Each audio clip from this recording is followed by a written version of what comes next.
الحمد لله والصلاة والسلام على رسول الله محمد وعلى آله وأصحابه أجمعين. رب اشرح لي صدري ويسر لي أمري واحلل عقدة من لساني يفقهوا قولي. سبحانك لا علم لنا إلا ما علمتنا إنك أنت العليم الحكيم. رب زدني علما. إن شاء الله سورة آل عمران آيت نمبر یو سلو یو پنځوسم بوایو إن شاء الله. الله تعالی دی وینا حق دا کولو توفیق راکړي. الله تعالی دی موږ تاسو ټول په دې قران کریم باندې پوي کی او الله تعالی دی عمل رسول الله صلی الله علیه و آله وسلم په طریقې باندې را نصیب کی. بیا دی الله تعالی په خپل دربار کې قبول کی. آمین. جنگ بدر جنگ احد باندې تفسیره جاری ده او واقعات تاسو ټول معلوم دي. الله تعالی هدایت ورکړي مسلمانانو ته کله کافرو خبره منئ نو تاسو به کفر طرف ته واپس واړئ او تاسو بهترین مددگار خو الله تعالی ده او هغه هر چا نه بهتر مدد کوونکی ده. اوس الله مزید هغه خبره جاری ساتي او فرمایي چې سنلقي زرد چې مونږ به واچو. سنلقي زرد سیند زروالی د پاره ماضی قریب مستقبل قریب د پاره استعماليږي. ډیر ضرب مونږ واچو فی قلوب الذین پزرونو د هغو کسانو کې کفرو چې کافران دي الرعب رعب یره د مسلمانانو ډیر ضرب دغه پزرونو کې یره واچو. ولی واچو د یره بما اس دې د پاره چې په سبب د دې چې اشرکو دي شرک کړه دی بالله الله سره ما هغه شی شریک کړه دی لم ينزل چې نازل شوی نه دی به په دې باندې سلطانن څه دلیل الله تعالی څه دلیل نه دی راستوله ځان نه شرک لور کړی. ظاهره خبره چې شرک خو د الله په مینه کې کوي او دلیل سره نشته نو دا کار چې د الله حکم نه دلیل نه یو ته کوي نو خو او بیا شرک الله سره ملګرتیا د پاره د الله سره شریکای کاغه قبر دی او کبوت دی او کا سړی دی او کا پیغمبر دی او کا هر څه چې دی خو چې الله سره شریک شي نو الله دی وجنه ما په پزړونو کې روبا چول او صرف دنیا سزا بنه یو مأواهم النار او د دې ځای به ووري د زخوي او ډیر خراب ځای دی او بئس مثوى الظالمین او ډیر بد ځای دی د ظالمانو د ورتلو. الله دې موږ تاسو ته بچ کی. صورت حال داو چې کله رسول الله صلی الله علیه و آله وسلم په جنگ احد کې هغه دواړو طرفه په حمله وکړه او مسلمانان راګیر شول. شاتنه خالد بن ولید او مخکنه ابو سفیان ارتاو شو. دواړه مسلمانان شوی نو رسول الله صلی الله علیه وسلم او د ملګری راګیر شول شهیدان شول ډیر زیات او رسول الله صلی الله علیه وسلم نه څلوند کسان صحابه کرام مجاهدین ارتاو د بچاو د پاره او زخمونه دي او ویني دي او خپل رسول الله صلی الله علیه وسلم په شدید ترین لګیدل دی زخمی دی بیهوش شوی هم او بیا الله تعالی را پاسو او چغي او حالي مسلمانانو ته چې الی عباد الله ما طرف تراشي بد حالت دی شدید حالت او هر طرف نه توري دي او گزارونه دي او سری ویني دي او زي شهیدان دي او دا داسې شهیدان خو نه دي داسې شهیدان دي تاسو لګ اندازه ولګو چې په تور جنگ وي او خلک درته میدان کې پراته وي او ته په اوړي را اوړي او رسول الله صلی الله علیه وسلم ګیری او د مؤمنانو دغه حالت چې مینه وي د صحابه کرامو په شان د رسول الله صلی الله علیه و آله وسلم سره.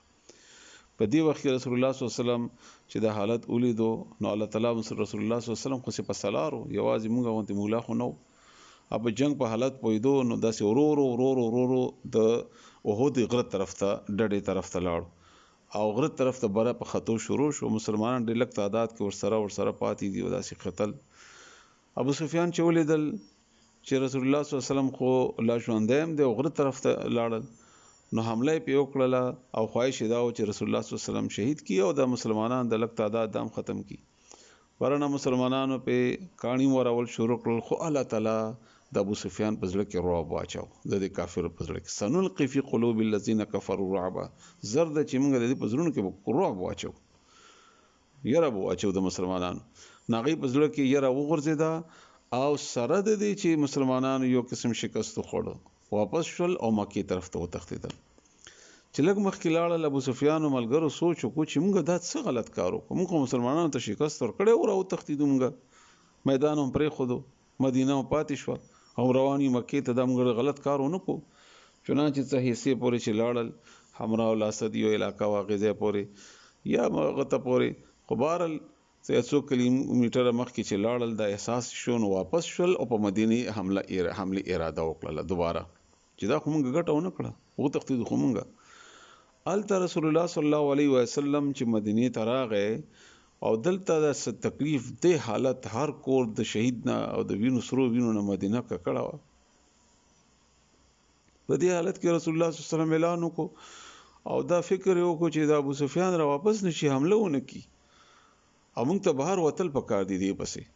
سره د دې دومره سخت مصیبت او د تکلیفونو او د مړو او د شهیدانو د مدینه په سرو وینو ده رسول الله صلی الله علیه وسلم اعلان وکړو چې راوځئ دوباره حمله کوو په ابو سفیان پسې ځو تعقب کوو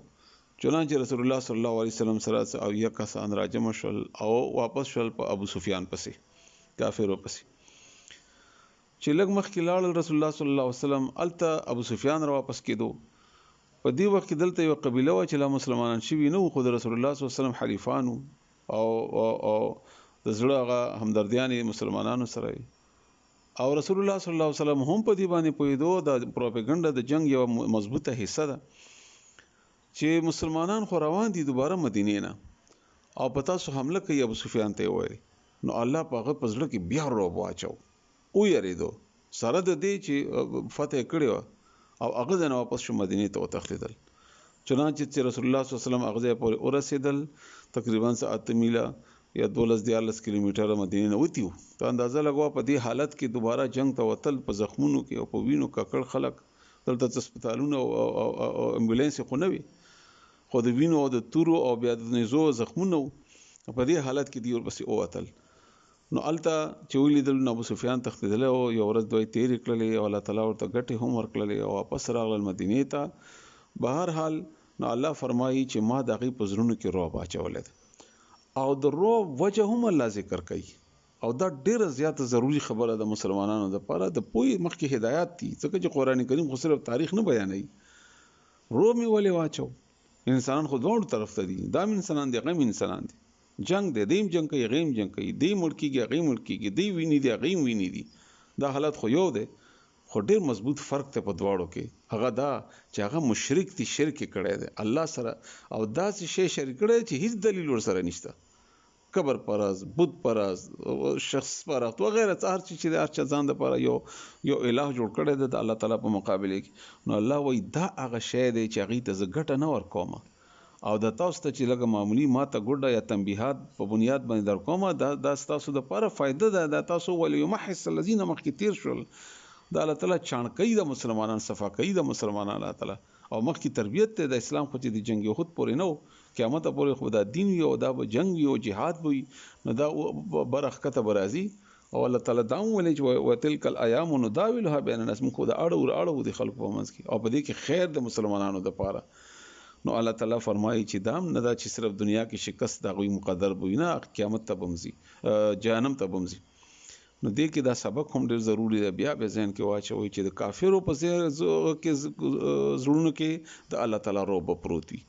تاسو موجوده حالاتو کې وګورئ چېرته چې مسلمانان دي یا مجاهدین دي دا کمزوري دي په وسایلو کې نن سبا وګورئ پاکستان حالت وګورئ ټوله دنیا پرې راتاو ده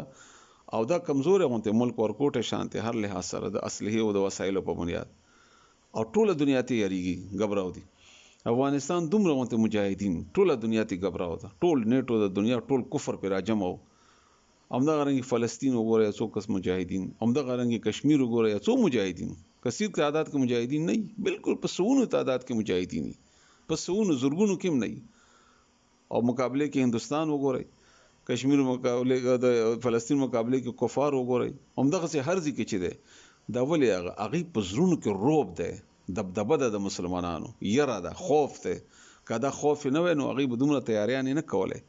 او دې کې هم خیر دی چې هغې تیاریانې کوي او د هغې په زړونو کې سره د تیاریانو رعب هم الله تعالی اچولی ده کنې دومره اسلحه چې چا سره وي هغه هم یریږي ولې حملې نه کوي په مسلمانانو باندې داسې او که چېرته وکړي یو نیمه حمله بیا په خپلو حملو پښیمانه وي الله تعالی دې موږ تاسو همغسې مسلمانان جوړ کړي څنګه چې الله تعالی موږ ته حکم او موږ کوم مقصد دپاره پیدا کړي یو معنی زده کوي سنلقي زر دی چې موږ به واچوو فی قلوب الذین په زړونو د هغو کسانو کې کفرو چې کافران دي الرعب رعب یرا د مسلمانانو بما دې د پاره چې هغه ان په وجه د دې اشرکو چې هغه شرک کړي دي شریک جوړ کړي دي بالله الله سره ما هغه لم ينزل چې نه د نازل کړي برنا څه حکم نه دراغلي به د هغه سلطان څه دلیل د الله طرفنا ومأواهم النار او زیب د هغه اور وی ټکانا زی وبئس او ډیر بدا مثوا ټکانه دا زید ورتلل دی الظالمین د ظالمانو انسی و جهنم ته چې ډیر بد زید ورتلو ده الله دې ممتاز جهنم نه بچ کړي